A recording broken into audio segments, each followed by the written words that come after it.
The biting Montana wind whipped across the sprawling fields of Jedediah Stone's ranch in late October 2019, carrying the scent of frost and impending trouble. This land, nestled in the Bitterroot Valley, wasn't just soil and grass.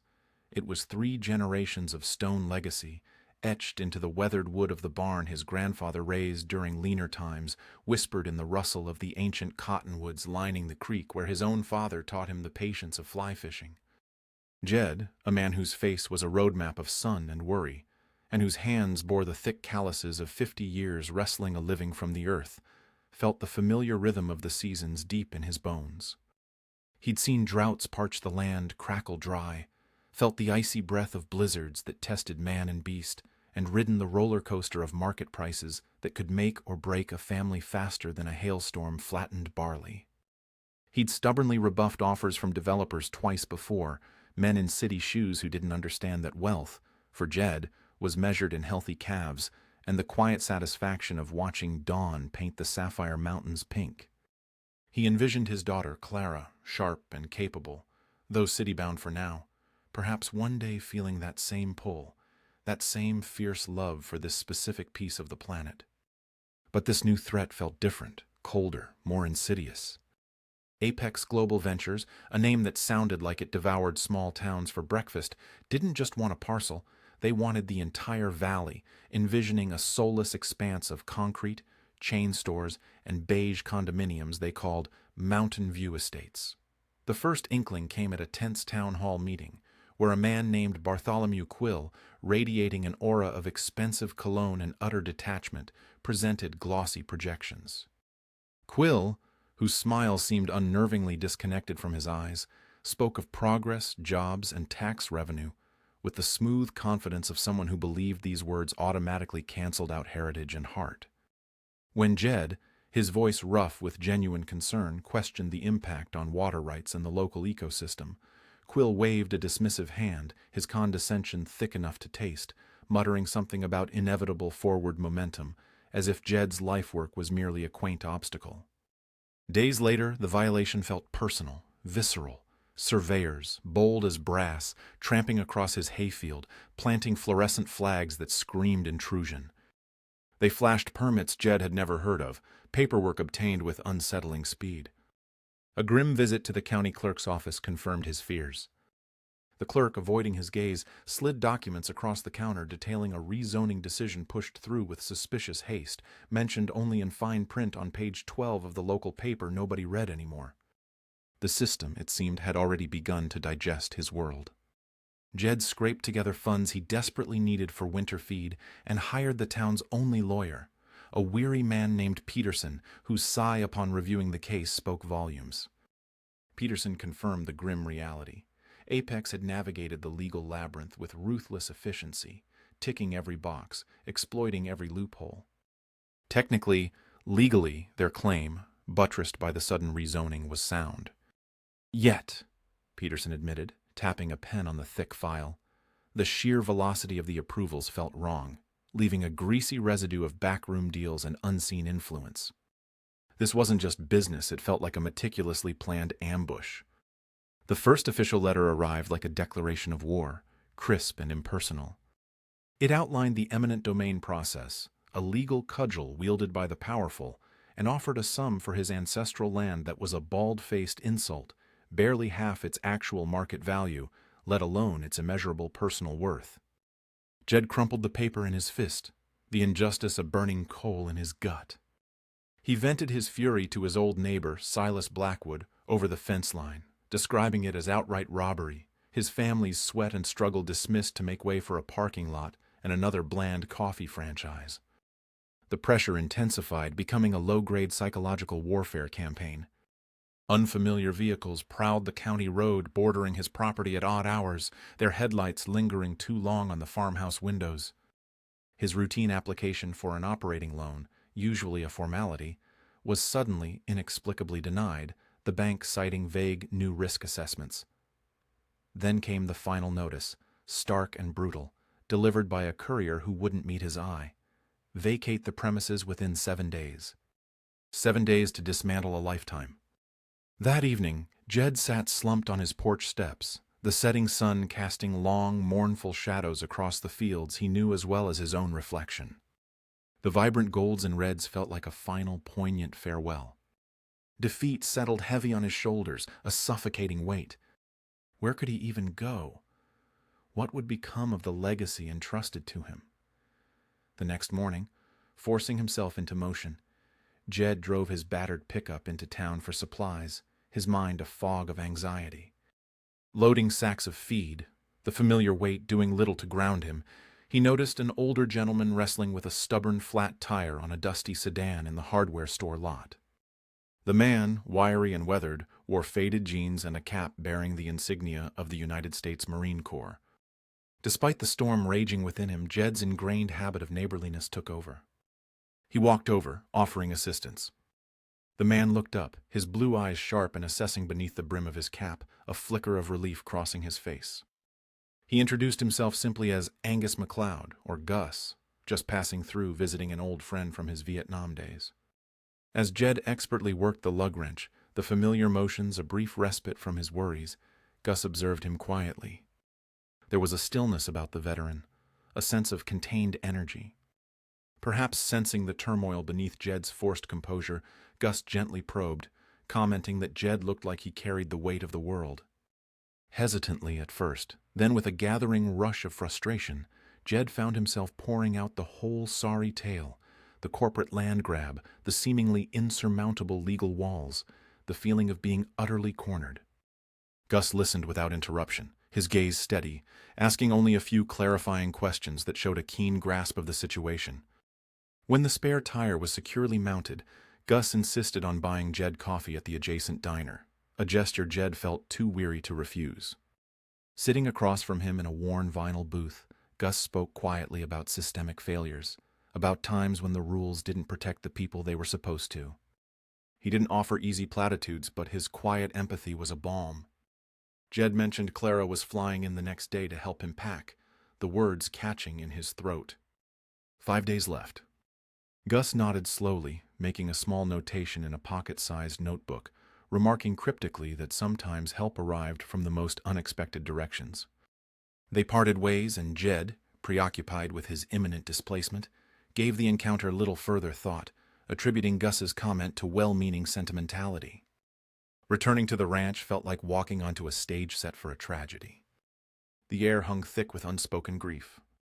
That afternoon, another blow landed, delivered again by an impassive courier.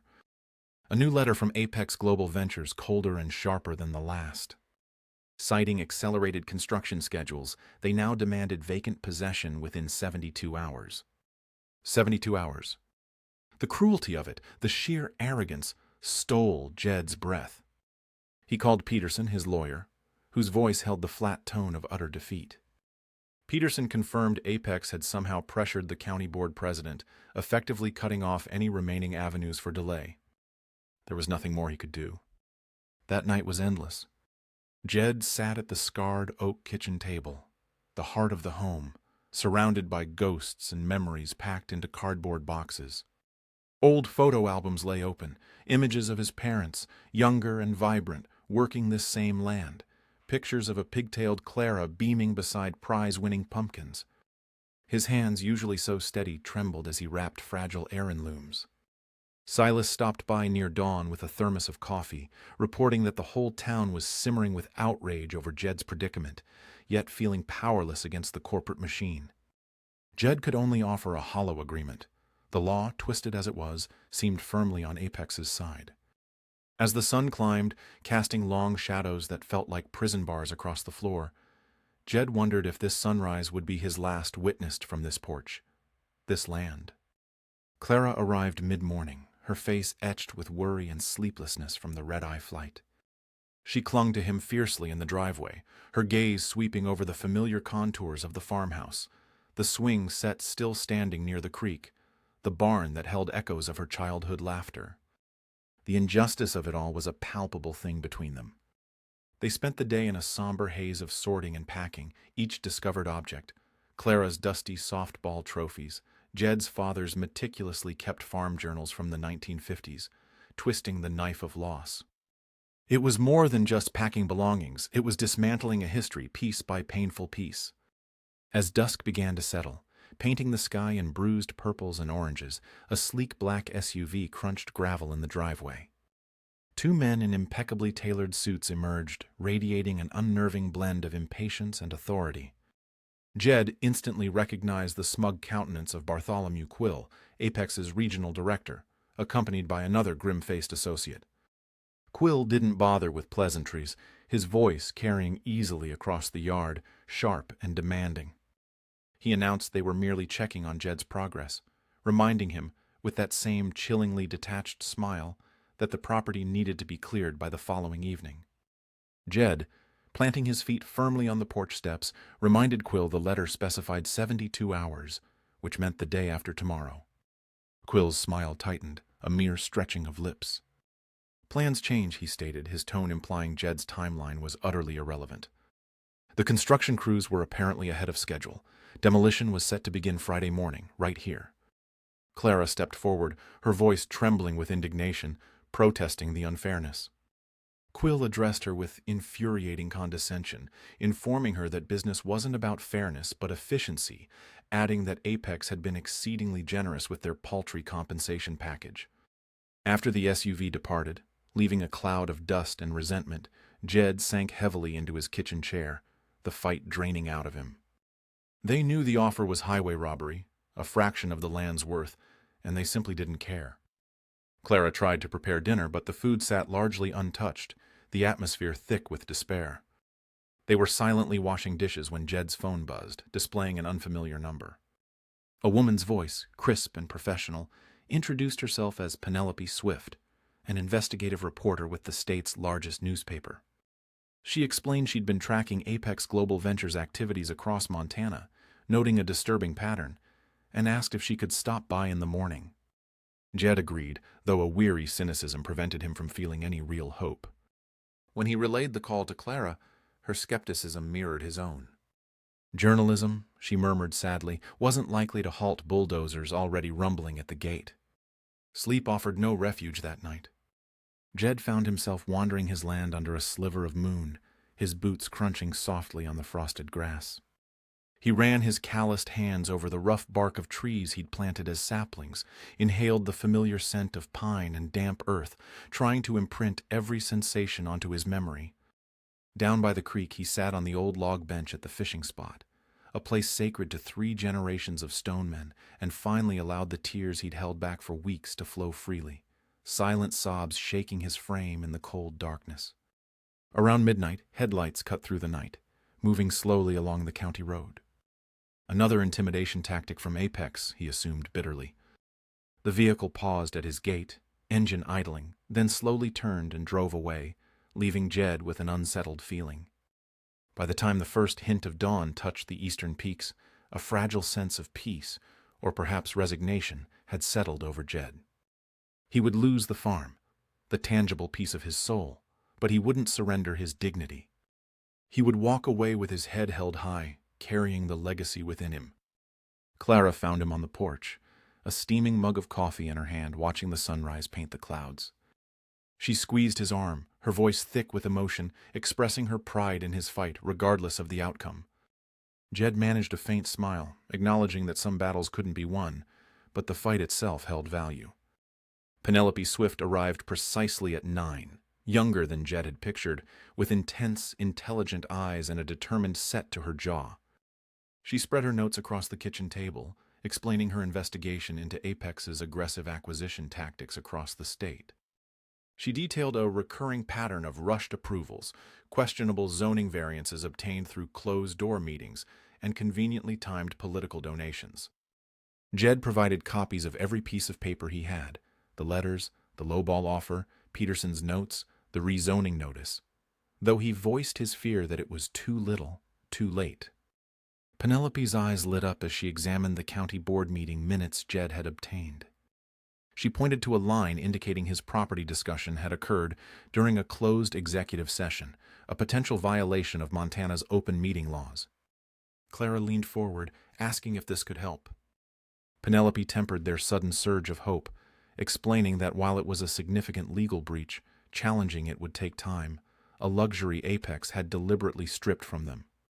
After the reporter left, promising to dig deeper, Jed and Clara resumed the heartbreaking task of packing. Around noon, an unexpected delivery truck rumbled up the driveway. The driver, looking slightly bewildered, handed Jed a thick, plain manila envelope marked only with his name and the word "Confidential" stamped in stark red letters. Signature required. Inside, nestled within a simple file folder, were printouts of internal Apex emails and copies of financial records. Jed's blood ran cold as he scanned the documents. They detailed coded payments, thinly disguised consulting fees funneled to several county officials, including the board president himself, Thomas Warren. Clara, reading over his shoulder, gasped.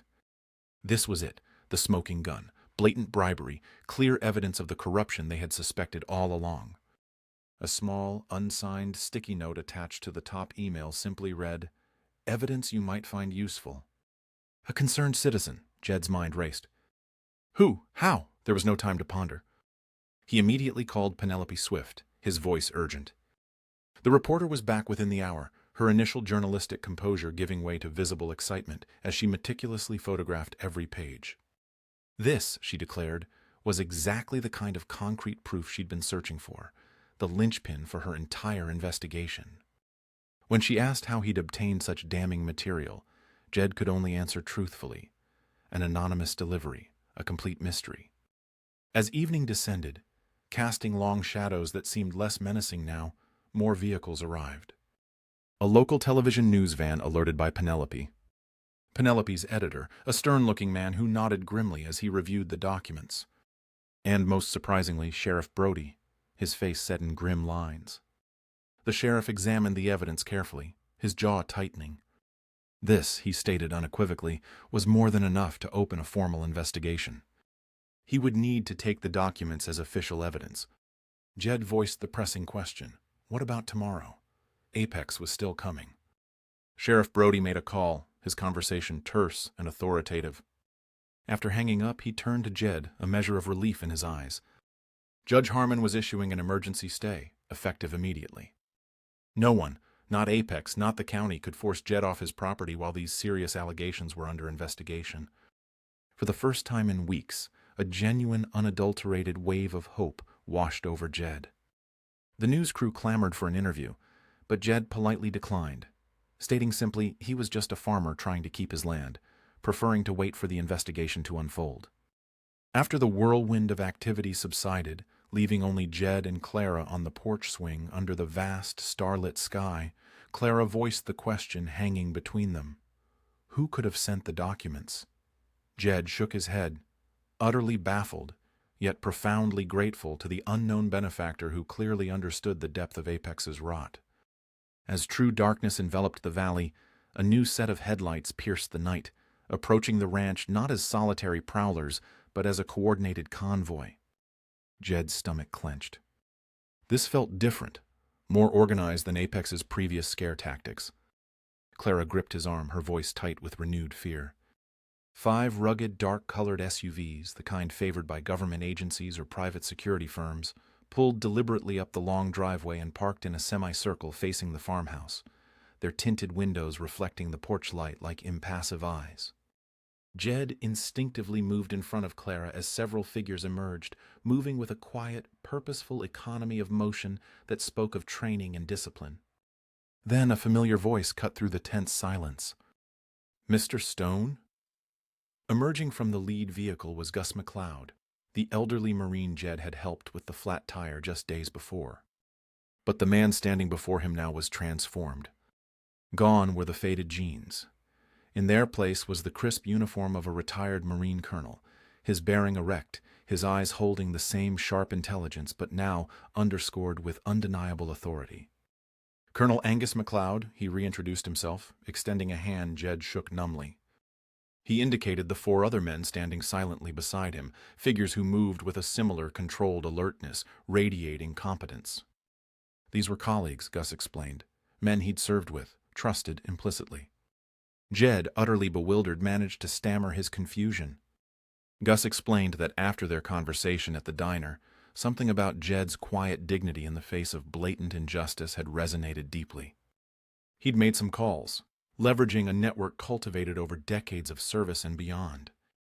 His son, it turned out, was a DC lawyer specializing in battling eminent domain abuse, and these men, well, they had specialized skills too.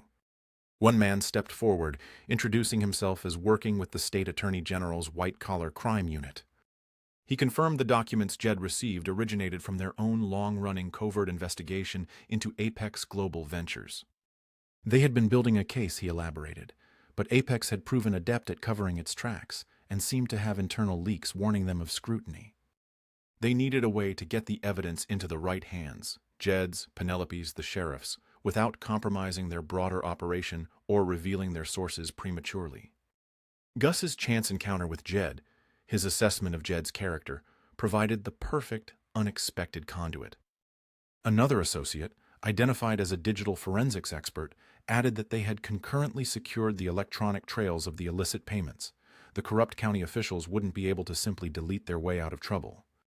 Gus placed a reassuring hand on Jed's shoulder, his expression firm but kind. They were here, he stated simply, because what was happening to Jed was fundamentally wrong, an abuse of power that offended his core principles. And frankly, Gus added with a faint smile, seeing Jed stop to help a stranger while facing his own crisis, told him everything he needed to know about the man's character. Someone worth backing. Clara, finding her voice, asked about the formidable-looking vehicles. One of Gus's team grinned slightly, remarking that intimidation was a two-way street. They had intelligence suggesting Quill, furious about the reporter and the potential leak, had dispatched his own security detail for a persuasive late-night visit to encourage Jed's swift departure before the stay was widely known. Their presence was a clear, unspoken message: stand down. As if on cue, Sheriff Brody's patrol car pulled up, its lights flashing briefly before extinguishing. He surveyed the gathering, recognizing Colonel McLeod with a nod of mingled surprise and understanding. "Just making sure everything's peaceful," Brody said, then added significantly that Bartholomew Quill had been intercepted down the road and taken into custody for questioning moments earlier. Warrants had been issued immediately after the judge reviewed the evidence Gus's network had provided. The next morning, the bright Montana sun illuminated a scene of karmic justice. Jed watched from his porch as federal agents escorted a pale, disheveled Bartholomew Quill into an unmarked car. News crews, alerted again, captured the entire ignominious event. 3 months later, Jed sat on that same porch, the afternoon sun warming his face, sharing coffee with Clara and Colonel McLeod. The farm was safe, irrevocably his. The investigation had blown wide open, exposing a network of corruption reaching startlingly high levels within the state government. Apex Global Ventures' Mountain View Estates project had collapsed under the weight of indictments and public outrage. Jed shook his head, still marveling at the improbable chain of events sparked by a flat tire. Gus smiled, echoing a sentiment learned through hard experience. Recognizing good people worth fighting for was a skill honed in difficult places. Sometimes, he mused, the most critical battles weren't fought overseas, but right here, defending decency on home soil. Clara mentioned Jed was already talking about organizing a legal defense fund to help other rural landowners facing similar predatory tactics. Gus affirmed his team was already sketching out possibilities. Some fights required a united front. As the sunset once again painted the familiar fields in hues of gold and rose, Jed felt a profound, quiet gratitude. His land hadn't just been saved, it had become an unlikely symbol of resilience, proof that even against overwhelming power, integrity could find allies in the most unexpected corners, turning the tide when all seemed utterly lost. He chuckled, raising his mug. Never thought he'd see the day Marines were defending his hayfield. Gus raised his own mug in salute. To the battles worth fighting, he toasted, and the people worth fighting alongside.